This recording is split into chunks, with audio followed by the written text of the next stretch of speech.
Hey, I'm Chris the Pinball Noob, and if my audio doesn't seem to match the video, it's because I'm also a video noob, and I forgot to make sure that the audio was recording. So, for all the footage I recorded for this video, there was no audio and I have to come back in and redub it.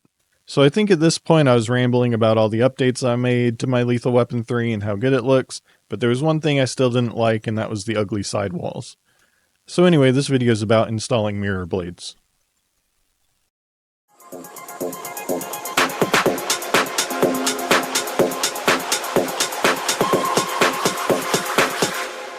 Magic smoke. This video is going to be pretty boring with just me talking, so let me go ahead and drop in some Mark Rober music right here. Yeah, that's better. I don't remember what I was talking about when I filmed this part. This shot was probably just an excuse to show off the updates I made. Oh wow, doesn't it look so pretty? Good job, me. But anyway, here's the actual subject of the video. These ugly side walls, they're just this plain dull blue. They're actually kind of scratched up. I don't like the way they look. When you're playing the game, it kind of feels like you're playing inside of a blue coffin. And so a lot of people will put like art blades on the side, which have printed artwork that match the game. But for this game, I felt like with all the lights I added, it would be nice to have mirror blades that kind of expand the look of the playfield, make it look bigger, and reflect some of that light and hopefully brighten up the game a little bit. I don't remember anything else I said during this part, so I'm just going to cut it short. So this is a mirror blade. Isn't it amazing? Wow. I think I'm showing in this part that the covered part faces inward. You put it down into place like this, and then you're done. Well, okay, not quite. I think I talk about how I'm going to use a method I learned from a Carrie Hardy video, where you take a piece of scotch tape. To hold it into place, you put one piece of tape here, one piece of tape here, and then that holds it in place while you drill the holes and stuff. Alright, so where do I put this thing? Not here. Over here. Yep. And ta-da! Now there's tape on it. So now I can lower it down, put it in place in the cabinet, and the tape will hold it at the correct height.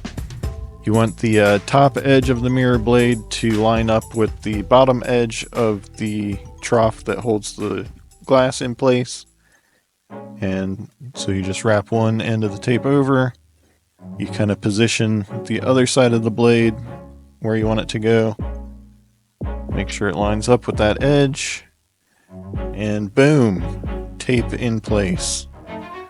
So now you can lift the playfield and start drilling the holes. You see here I put tape on the bit so I wouldn't drill too deep. I'm sure nobody's ever done that before. It's a genius idea that I just came up with, putting tape on a drill bit. You are welcome. So now I drill some holes. You just line up the middle of the drill bit to the middle of the hole and drill away. Truly groundbreaking stuff here.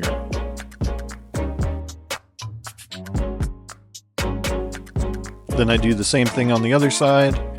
I use the tape to get the other blade in place, line it up, drill the holes. You get the idea.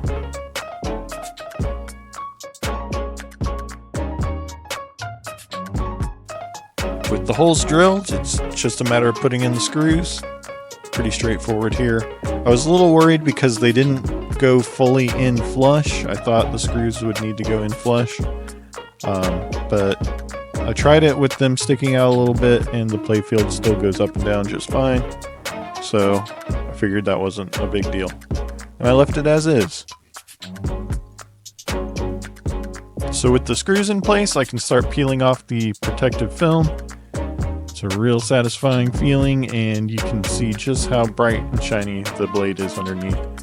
Some people will put like double-sided tape on the upper side of the blade, but I didn't feel like it was necessary. The screws held the blade on pretty securely, so I didn't want to get a bunch of tape on the side of the cabinet in case I removed the blades at some point.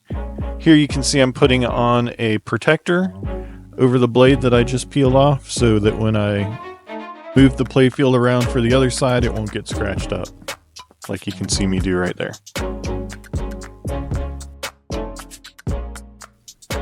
So once the mirror blades are on, you want to be really careful not to scratch them by raising and lowering the playfield. So I got these blade protectors from Pinball Life. They're just these sheets of plastic that have magnets on the top that kind of snap to the mirror trough. But yeah, they just go on, they protect the blades while you're lifting up the playfield, and they're really convenient, and I recommend them if you're putting blades on, or even side art on your pinball machine. So here we go, the final product. This is a first demo with the lights off, and you can see how much better it looks than those plain blue walls. It really makes the playfield seem wider, even though it's a standard size. And yeah, it's a nice effect even with the lights off. And here you can see all the lights on and just how much it reflects. So yeah, it's a pretty easy project. Didn't take too long, and the end result I think looks really great. So let me cut to some fancy music and play some annoying Instagram transitions, because that's really the only way to capture just how good it looks. Thanks for watching.